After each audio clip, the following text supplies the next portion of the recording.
Hey, what's up? It's Jim, and today I'm going to talk about the film Robocop from 1987. A corporation called OCP who has taken over the Detroit Police Department, and after one of the police officers, Alex Murphy, is killed, the corporation transforms him into a half-man, half-robot law enforcement machine called Robocop. And he has been made to help the OCP clean up the streets of Detroit so they can build their new Delta City and gentrify old Detroit. But unfortunately, for them at least, Robocop's identity before he was brutally slaughtered and legally killed starts coming back to him as he gains more and more of his personality. Robocop is like a personal favorite film of mine. I had a lot of thoughts about not reviewing it, but with the remake coming out, and a lot of Robocop info, more and more articles written about the film, I thought it would be a fun time to at least talk about it. This film really started Paul Verhoeven's three big Hollywood sci-fi films that were both, I guess, satirical, tragic, but were directed with a lot of fun involved. I would say Robocop really started that, then he later did Total Recall and Starship Troopers, his first of those kind of satirical science fiction films. This film does have a lot of themes and a lot of ideas running throughout it. While you have all the satire that's going on about the modern media and the news breaks, which is actually called Newsbreak, and it had all these heavy ideas like tragedy and man in the machine and showing what a corporation with, the evolving state of technology, which would have to be corporate because you have to have money to make technology, what that would do to the world, and a corporation eventually owning a police department. But the key to this movie, and I think why it's become a classic and so watched, and the reason I watch it so much, is it's a lot of fun. This film has a lot in common with the other two sci-fi films he made, Total Recall and Starship Troopers. And I think the thing about all of them is, even though they have these serious issues, even though they can make you think and make you laugh and do all these things, there's a level of fun to the whole thing that it's very enjoyable to watch. Robocop is a very comic book superhero-y idea, and Verhoeven plays it off very well. There weren't a lot of kind of comic book films at this time. Robocop really embodies kind of a very comic book idea. This really has a whole origin story to it.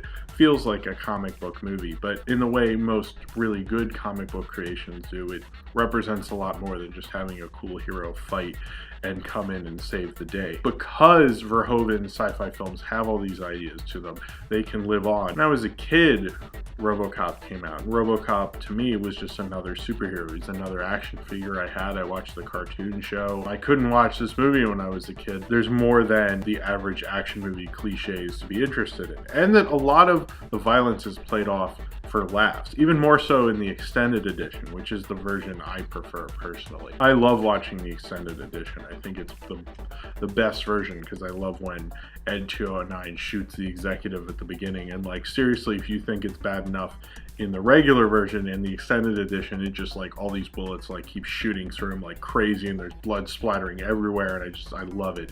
But it's also hilarious. It's so ridiculous, so gratuitous, you can't help but laugh. A lot of 80s action films are known for their moodiness and their serious tone, and Robocop, even though it can be very serious, and there's definitely like a whole thing going on in his mind where he's trying to recapture his humanity, which definitely sounds like something serious and is played off very seriously, the comic moments kind of help you have more of a well-rounded film where there's all sorts of emotions, and it can seemingly get away with all these things because it's relaxed you with kind of this ridiculous humor. It has a very bleak view of humanity, the fact that when Ed 209 is going to shoot that executive, they're all kind of pushing him away. Or when several people take executives and people in the film take someone hostage, they automatically have a list of things they want and how they want to get away. It's very bleak about it, but it's done in such a funny way that I think it kind of softens you up to it, that you can have a very heavy character like Robocop. None of the main characters, and especially Robocop, aren't really portrayed for laughs, but the world they live in is portrayed for laughs. You have all these different ideas, and I think it takes a very strong director like Verhoeven to put that all together and make it actually work. And with a great score and a great script and great cinematography, this film really, I think it's a true collaborative effort. And then of course you have Peter Weller, who a lot of acting is through the eyes, and you have to use your eyes a lot. Losing that and losing that kind of sense of humanity Because people are always like, why don't you look me in the eye and things like that. That's a very human thing. It's a very human part of connection. And with that gone, he has to learn how to act with just, you know, the bottom part of his mouth. And he's excellent at it. Peter Weller was such a intense actor, and that he studied mime, and then he studied all these things. You can see that in their performance, and you can see that he really got into being able to show pieces of Murphy. And I think a lot of this film has to do with repetition, and using that repetition to show you something about that character and about that world. And especially with Murphy, when he turns into Robocop with the spinning gun, with the various things he says.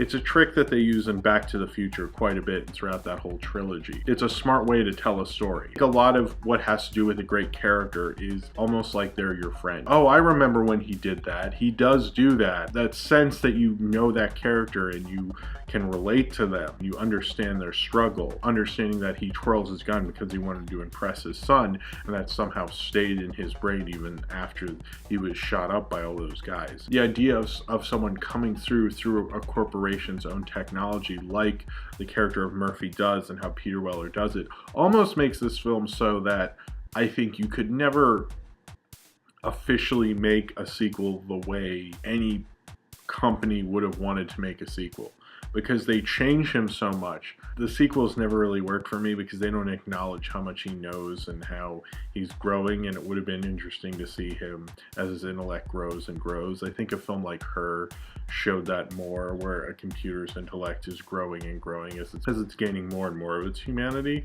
And I think that would have been interesting in Robocop, but you have to kind of evolve the theory and evolve the plot line. And in a way, I think this film, why the first one lives on as such a classic and those sequels are just bleh, is especially the third one. This one really represented something, and it was so much fun as an audience. When you have a really great time at the movies, I think that really means something to an audience, and it means something to me. I mean, I watch this a lot just because I know it's always going to be a fun movie. I remember I watched this with a friend. We watched Wayne's World, and then we watched Robocop, which is a fun double feature. Robocop was even funnier than it was before. I think Marvel used a lot of what this film did at the time. Not that I think they're directly influenced, although I do kind of wonder at the end of this film where he goes Murphy and then says Robocop is interestingly quite a lot like the first Iron Man, where he goes I am Iron Man and then it says Iron Man, and in both times it's the character really talking about really confirming they won their identity.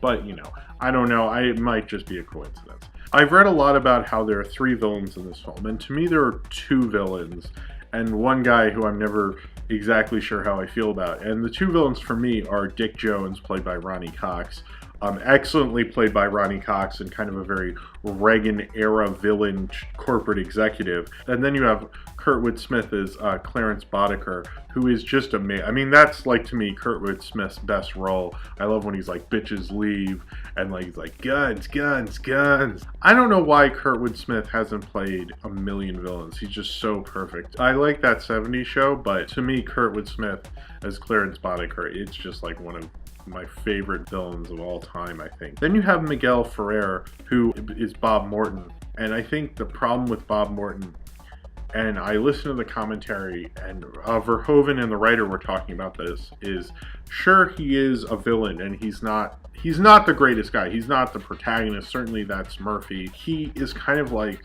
the proud father of Robocop. He's like kind of like your kid can walk. When Robocop opens, like, come on, come on. Like, he's really has a sense of not just that it's important to his career, but almost a sense of like pride in him that's more than just this is his job. And that I kind of oddly root for him even though he's a shithead. Kurtwood Smith and Ronnie Cox are so easily hateable. When I kept reading like there are 3 villains, I'm like, 3 villains?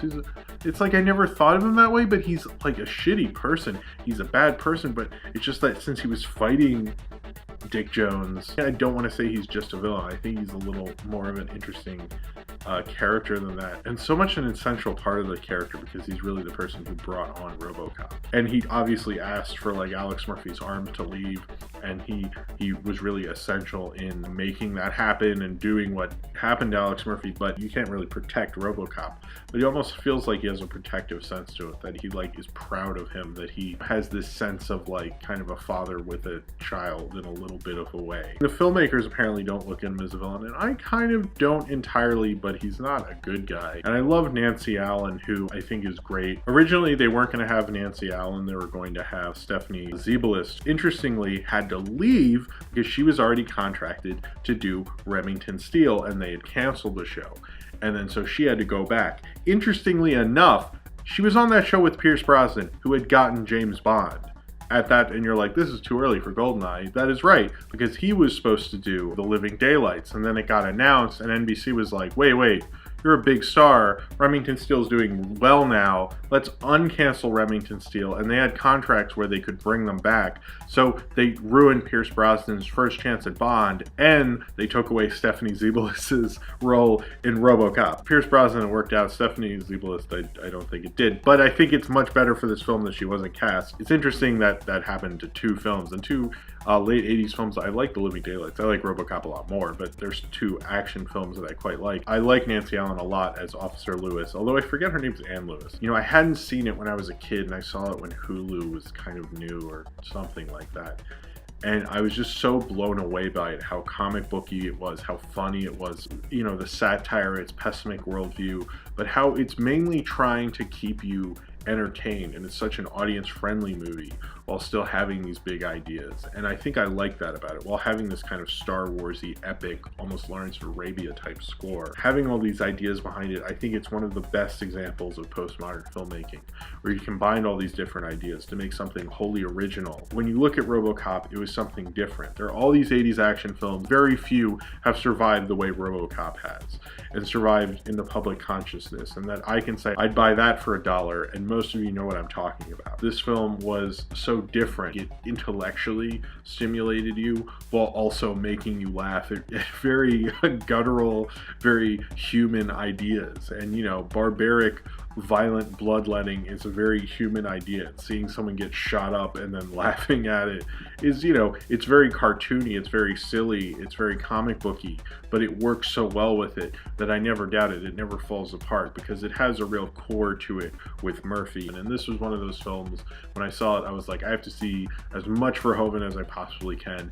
Anytime I have a chance to see a new Verhoeven movie, I do. Not that he puts out new ones, but ones that are new to me. Even though he did things like Showgirls. I think when you look at his sci-fi films, he's so excellent at doing a film that you could just think this is a dumb movie about a robot cop, and you'd still be entertained. But if you're looking for something deeper, it's there as well. Starship Troopers is another excellent example. Robocop is a smart movie, and it's a smarter movie than I think you could see it at face value. And that's kind of the genius of Verhoeven, you know, is that there's all these layers hidden underneath. I've watched it so many times that I'm picking up on, oh hey, that guy who robbed the store is holding an Iron Man comic. Even Edgar Wright directs quite like Verhoeven did in this film. With Total Recall and Starship Troopers, those seem funnier and sillier. In fact, I remember when Starship Troopers came out, and I just thought it was a silly, dumb movie. And now when I watch it, I respect it for like its real vision behind it and what it was really trying to say with what it was doing. And I think Robocop's the same way. You say there's a movie called Robocop, you think it's just a dumb idea, but there's more behind Verhoeven. That's the genius of him doing these sci-fi films, is because it looks like a dumb kind of genre idea. It totally succeeds in that, and it's so good at that. But the fact that it exceeds it, and it makes me, as an audience member, when I first saw this, I was just like, I started like clapping, and I was by myself. I was just so like in awe of it. And so just like, you can do that, oh my god. And then when I saw the extended cut and saw the violence and how extreme it could be, to me this is probably my favorite Verhoeven movie, although I like a lot of his films. He had a sense of humor about himself while still taking this film very seriously. And it makes for an interesting dynamic where you have a character who is trying to regain his humanity and trying to fight through technology and that fear of corporate greed and how that will take over a city and gentrification. But you also have things like, I'd buy that for $1. I'd buy that for $1 is really the thing that that I look at it mostly is like, yeah, but I had fun, you know, even though corporations are evil and, you know, Robocop, they took away Alex Murphy's humanity. I had a lot of fun, and you see that guy get blowed up good. And I think that's part of the reason why Robocop lives on, is because a fun, smart movie, and a movie that an audience can get behind that has some intelligence. But I think mostly when I see this film, I'd buy that for $1, and I'm like one of those idiots laughing at the TV. I'm kind of fine with that, but I am noticing the smarter things, even though I probably don't actually look like it.